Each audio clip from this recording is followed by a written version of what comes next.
झारखंड राज्य हिंदू धार्मिक न्यास बोर्ड के नवनियुक्त अध्यक्ष जयशंकर पाठक और सदस्य राजेश सिन्हा ने रांची के हिनू स्थित हिंदू धार्मिक न्यास बोर्ड कार्यालय में पदभार ग्रहण किया। इस मौके पर नवनियुक्त धार्मिक न्यास बोर्ड के अध्यक्ष जयशंकर पाठक ने मुख्यमंत्री, प्रदेश कांग्रेस अध्यक्ष समेत आला नेताओं के प्रति आभार व्यक्त किया। उन्होंने कहा कि पूरी निष्ठा के साथ काम करते हुए खरा उतरने का प्रयास करेंगे। धार्मिक न्यास बोर्ड का झारखंड बनने के बाद यह तीसरा गठन है, जबकि पिछले 23 वर्षों में यह 5वां होना चाहिए था। देश भर में आने वाले भक्तों को कई तरह की समस्याओं का सामना करना पड़ता है। मंदिर का डेवलपमेंट भी नहीं हो पा रहा है और कार्य रुका हुआ है।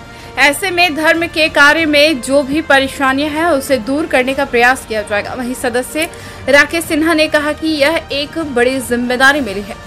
उन्होंने कहा कि इसमें सही तरीके से मंदिर को और विकसित किया जाएगा, जो पर्यटन को भी बढ़ावा देगी। साथ ही जल्द सभी मंदिरों का भ्रमण करने के बाद यह देखा जाएगा कि श्रद्धालुओं को और क्या मूलभूत सुविधाएं उपलब्ध करा सकते हैं, इस पर मंथन किया जाएगा। राजेश ठाकुर जी का, हमारे प्रभारी अविनाश पांडे जी का और हमारे मुख्यमंत्री हेमंत सोरेन जी का बहुत बहुत आभार व्यक्त करते हैं, धन्यवाद देते हैं। हम लोगों के ऊपर जो जिम्मेवारी सौंपा है उस पर हम लोग भरसक पूरे निष्ठा के साथ काम करते हुए खरा उतरने का पूरा प्रयास करेंगे। आप सभी को पता है ये तीसरा गठन है धार्मिक न्यास बोर्ड का झारखंड बनने के बाद। 23 साल में अभी कम से कम ये 5वां होना चाहिए था, लेकिन काम नहीं हो पाया। बहुत जगह पे इसकी वजह से काफ़ी परेशानी है। तमाम जो भक्त पूरे राज्य से भी या पूरे देश से आते हैं तो कई तरह का कठिनाई का सामना करना पड़ता है। कई तरह का जो मंदिर का और मठ का जो डेवलपमेंट होना चाहिए वो नहीं हो पा रहा, वो भी रुका पड़ा। तो ये जो धर्म का कार्य है उसमें जो परेशानी है या और जो हम जनमानस जो तीर्थ के लिए आते हैं उनको जो परेशानी है उसको हम लोग दूर करने का प्रयास करेंगे। इसमें काम करने का बहुत स्कोप है, बहुत तरह का फंड का भी कोई कमी नहीं है। हर जगह डेवलपमेंट के लिए तत्पर हैं। हमारे माननीय मुख्यमंत्री, झारखंड सरकार यहाँ पे उसको लेके बहुत ज़्यादा सजग भी है। जहाँ पे भी इसके तीर्थ से कई तरह का यहाँ पे उद्योग भी और कई तरह का ये एम्प्लॉयमेंट का भी अपॉर्चुनिटी मिलता है, तो उसको भी लेकर यहाँ पे तमाम तरह का जितना सुविधा देना है वो हम लोग देने का प्रयास करेंगे। ये पंजीयन को लेकर क्या होगा? इसका चार्ज मिलने के बाद हम लोग देखें कि कई राज्यों में, पूरे हिंदुस्तान में ये चलता है। धार्मिक न्यास सभी जगह पे एक न दूसरे नाम से। कल तमिलनाडु का देखें, उसका वेबसाइट में करीब 10,000 से ऊपर मंदिरों का पंजीयन।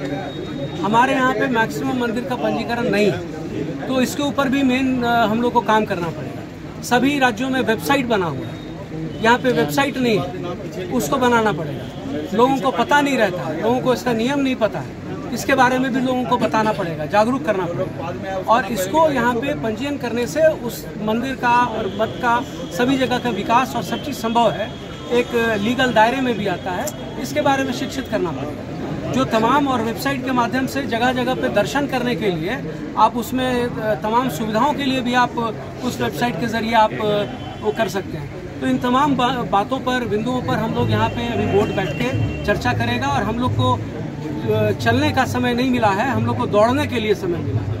तो हम लोग पूरा प्रयास करेंगे कि इसमें हम लोग दौड़ के हम लोग जो पीछे हुए हैं उसको हम लोग उसको पाटने का कोशिश करें। मंदिरों में जो दान हमारा जिम्मेवारी है, लेकिन हमें यह लगता है कि तमाम लोगों के साथ मिल करके इन चुनौतियों का हम सामना कर सकते हैं। देखिए, मंदिरों के व्यापकता जो है इस राज्य में, उससे पर्यटन को भी बढ़ावा मिलेगा।